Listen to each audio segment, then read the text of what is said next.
হযরত আবু হুরায়রা রাদিয়াল্লাহু হইতে বর্ণিত আছে যে রাসূলুল্লাহ সাল্লাল্লাহু আলাইহি সাল্লাম হাদিসে কুদসিতে আল্লাহ তাআলার ইরশাদ করেন, তুমি খরচ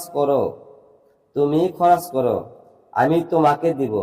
অতঃপর রাসূলুল্লাহ সাল্লাল্লাহু আলাইহি সাল্লাম বলিলেন, আল্লাহ তাআলার হাত অর্থাৎ তাহার ভান্ডার ভরপুর রহিয়াছে। আল্লাহ তাআলার হাত অর্থাৎ তাহার ভান্ডার ভরপুর রহিয়াছে। রাত্রি দিনের অনবরত খরচে সেই তাহার ভান্ডার কমাইতে পারে না। তোমরা কি দেখো না যে যখন হইতে আল্লাহ তাআলা আসমান ও জমিনকে সৃষ্টি করিয়াছেন এবং উহারও পূর্বে